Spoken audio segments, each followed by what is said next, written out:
कहीं ना कहीं समाज की आईना है आप सब, और ये हमारा सौभाग्य है कि हम आप सबके सामने कुछ बोल पाते हैं।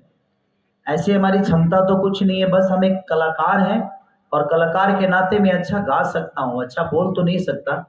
मैं अच्छा गाने की कोशिश भी करता, अच्छा गाता भी नहीं मैं। हमारे भोजपुरी में बहुत सारे सिंगर हैं जो मेरे कंपनी पे आजकल कुछ ज़्यादा ही काम कर रहे हैं। क्योंकि देखिए, देखा जाए तो शुरुआत सारेगामा का खेसारी से ही हुआ ना, और खेसारी के कंपनी पे आजकल नए नए लोग आ गए हैं ज़्यादा। ये मस्ती था यार, इसको प्लीज कंट्रोवर्सी मत कर देना आप लोग। ऐसा नहीं है, हम एक कलाकार हैं, और कलाकार के लिए कोई भाषा मायने नहीं रखता, कोई कंपनी मायने नहीं रखती, कोई जगह मायने नहीं रखती, कोई जिला मायने नहीं रखता, कोई देश मायने नहीं रखता। हम अच्छे गाने की कोशिश करते हैं, हम अच्छा कंटेंट आप सबके बीच में देने की कोशिश करते हैं, ताकि आपका हम भरपूर मनोरंजन करा सकें, आपको कभी ठेस ना पहुंचे हमारे बातों से, हमारे संगीत से, हमारे गाने से। और इसमें सारेगामा का बहुत बड़ा योगदान है कि आज इस लेवल पे सिनेमा का मुहूर्त नहीं हो पाता है।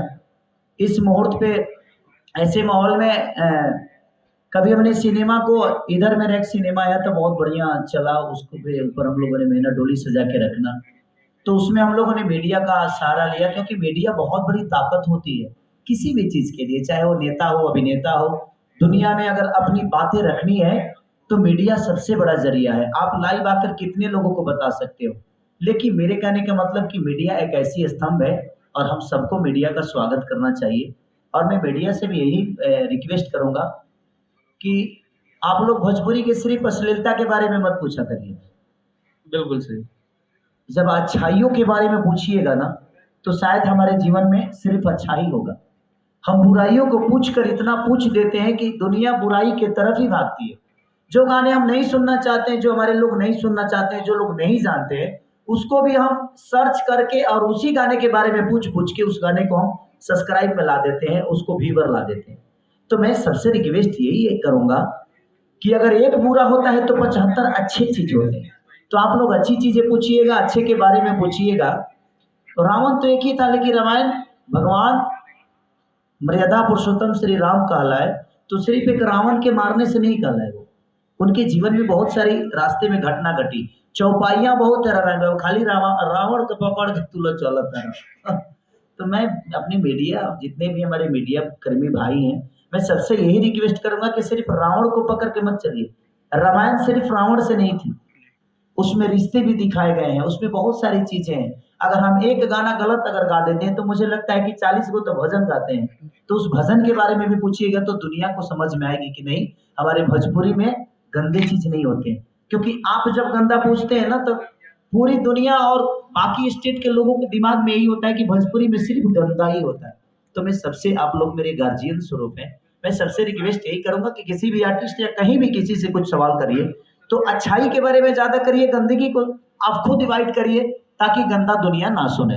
आप बोल के सर्च कराते हैं, तो अब सारेगामा और हमारी अर्सी अर्सिया है, ये भी पंजाब से हैं, तो मिश्रण बहुत ज्यादा है। मतलब 3 स्टेट आपने इंक्लूड कर दिया इस गाने में, पंजाब, बंगाल और भोजपुर। ये मैं क्या बोला, संगीत के लिए कोई स्टेट मायने नहीं रखता, कोई भाषा मायने नहीं रखता। हमें अगर अच्छा करना आता है तो हम कहीं भी जाकर काम करते हैं। का पाकिस्तान के लोग हिंदुस्तान में काम नहीं करते हैं? करते हैं ना, तो उस कलाकार है। कलाकार की कोई जाति नहीं होती, कलाकार का कोई धर्म नहीं होता, कलाकार का कोई सीमा नहीं होता। और दो चीजें ऐसी है कि जो क्लियर होती है, एक मीडिया जो निष्पक्ष अपने जीवन में चलाती है दुनिया की खबर, उसके लिए कोई जाति प्रथा नहीं है, और एक कलाकार जो निष्पक्ष अपने कला के बारे में बात करता है और अपने कलाकारी से दुनिया को अपना बनाता है। तो सारेगामा कंपनी में जब भी हम लोग कुछ करते हैं तो हमें एक त्योहार की तरह लगता है। और बंधु 3 दिन, ये गाना बहुत पॉपुलर पहले का गाना है और सारेगामा का कंटेंट था, और मैं इसको गा रहा था एक दिन, तो बाबा ने ही बोला, क्योंकि ये जौहरी टाइप की इंसान है, ये जब भी आते हैं तो पहले, जब पहली बार मिले थे तो मैं आप लोग को सच्चाई बता सकता हूँ यहाँ पे, सच्चाई बता सकता हूँ। बद्री साहब पहली बार जब मिले थे ना, तो मैं इनको बहुत अवॉइड कर रहा था, क्या सारेगामा लेके आ जाते हैं, कुछ भी मतलब का। लेकिन जब मैं इनके साथ काम किया तो इनके अंदर बहुत कुछ है करने की। जो नहीं नाचता है उसको भी नचा देते हैं स्टेज पे, वो अलग अलग टाइप के नचाते हैं। नचा नहीं पाते हैं ये नचा देते हैं, क्योंकि इनका एंगल खुद का सोचना होता है। जो नहीं नाचने वाला है उसको भी ये नाचते हुए दिखाते हैं। रिजल्ट खेसारी नहीं पहनने वाला है उसको भी पहना देते हैं। तो आपका विजन जब क्लियर होता है ना, तो दुनिया का कोई भी कलाकार खूबसूरत दिखता है। हमारे भोजपुरी में बहुत सारे कलाकारों के साथ इन्होंने काम किया, और इन्होंने सब पे वही काम किया जो खेसारी पे किया। ऐसा नहीं कि इन्होंने सौतेला व्यवहार किया कि उनके लिए कुछ और किया, इनके लिए कुछ और किया। जो जितना कर सकता है और जिसकी जितनी क्षमता है उस हिसाब से इन्होंने उसको प्रेजेंट किया। तो ये एक कंपनी की सबसे बड़ी खासियत होती है कि जो हर पूरे परिवार को एक समझता है, वो परिवार कभी टूटता नहीं। और आज इसीलिए सारेगामा कहीं ना कहीं आज दुनिया में अपना झंडा लहरा रहा है। भोजपुरी के क्षेत्र में सबसे आज ट्रेंडिंग में, तो लगता है कि मुझे इनका कब्जा ही जैसे हो गया है, जैसे कि इन्होंने ट्रेंडिंग खरीद के ही रखा। एक होता है ना, ये तो प्यार है आपके दर्शकों का कि मतलब अभी 5 गाने ट्रेंड कर रहे हैं जिसमें से 4 तो आपके हैं टॉप में। टॉप म्यूजिक में तो 10 है मेरे। जी नहीं मतलब सिर्फ सारेगामा के 4 हैं। तो मुझे लगता है कि मैं, एक होता है कि कभी कभी हम लोग जानते भी नहीं थे ट्रेंडिंग का मतलब क्या होता है। बट एक गाना मेरा जी से आया था, उसने पहली एक छठ का गाना था जो मेरा पहली बार ट्रेंड किया था, तो मुझे भी लगा ये नया प्लेटफॉर्म है क्या। तो पहली बार जी से मेरा ट्रेंडिंग शुरू हुआ, और उसके बाद सारे भोजपुरी गाने, आज मुझे लगता है कि 15-15 गाने हम सबके भोजपुरी के होते हैं। तो ये गर्व की बात है कि हमारा भोजपुरी समाज और हमारे चैनल का पहला जो ट्रेंडिंग सॉन्ग था वो भी इन्हीं का था, जय जय शिव शंकर। उस ट्रेंडिंग सॉन्ग से सिलसिला शुरू हुआ है। चिंता मत करिए, जो भी आपके कंपनी पे बड़ा होगा वो मेरा ही होगा। ऐसा नहीं है, जो बेहतर करेगा सबका। देखिए भाई, मैं कभी कभी मस्ती करता हूँ, तो प्लीज यार कंट्रोवर्सी उससे मत करना यार, नहीं तो मैं बहुत फंस जाता हूँ मतलब कि अपने जुबान की वजह से, क्यों हाँ थोड़ा सा टेढ़ा टाइप का हूँ मैं। तो आशीष जी आपको आपके जो पास भी है थोड़ा सा बोल लीजिए ना, तो लोग बोलेंगे तो जी आशीष जी के साथ हम लोगों ने फर्स्ट टाइम काम किया है। तो इनका पहला गाना आया था नथुनिया, जो कि हमने रात में शूट किया था, और दिन में हम लोगों ने बोंदो 3 दिन शूट किया था।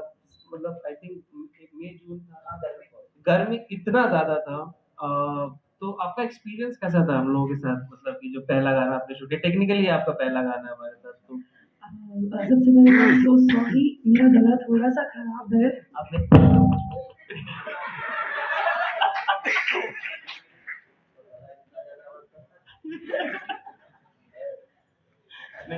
सो या मुझे काम करके काफ़ी अच्छा लगा, क्योंकि ये मेरा फर्स्ट टाइम था खेसारी सर के साथ जो मैंने काम किया है।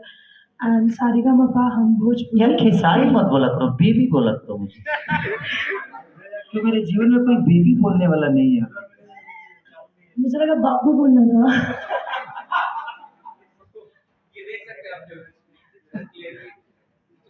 सो मुझे बहुत अच्छा लगा काम करके। एंड एक और स्टोरी है, बद्री सर की एक और स्टोरी है, मैं बताना चाहूँगी।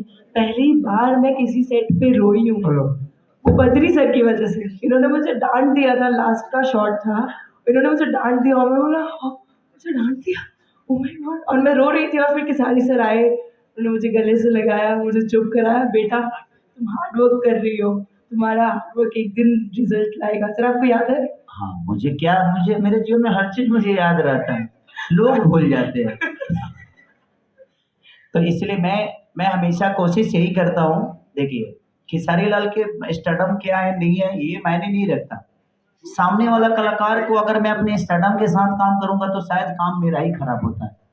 इसीलिए मैं कभी भी जीवन में जो भी आर्टिस्ट होता है वो कम वर्क करे या ज्यादा करे, कोशिश यही करता हूँ कि वो मेरे दोस्त की तरह रहे, और इसीलिए मैं उसको पहले फ्री करता हूँ, बातें करता हूँ, हंसी मस्ती करता हूँ, ताकि उसको ये ना लगे कि खेसारी, इसके दिमाग में ये लगना चाहिए कि दिस इज चिरकुट। ऐसा बिल्कुल भी नहीं था, चिरकुट तो कहीं नहीं, चिरकुट नहीं, मतलब कि एकदम यार इसका कोई लेबल ही नहीं है। मैं अपने लेबल को उस इंसान के नजर में पहले गिराता हूँ कि मेरा कोई लेबल नहीं है भाई, तू बिल्कुल निश्चिंत से काम कर। लेबल जो होगा वो पर्दे पे हो सकता है क्या नहीं, बट मैं उसके नजर में पहले अपने लेबल को गिराता हूँ, उसके बाद उसके साथ काम करता हूँ। सर में एटीट्यूड नहीं है, दैट सर बताना चाह रहे हैं। सर एटीट्यूड नहीं दिखाते कि आई एम स्टार, कि मेरे पास बहुत ज़्यादा फैन फॉलोइंग है, मेरे आगे पीछे लड़कियां घूमती हैं, लड़के घूमते हैं, लड़कियां ऐसा नहीं दिखाते।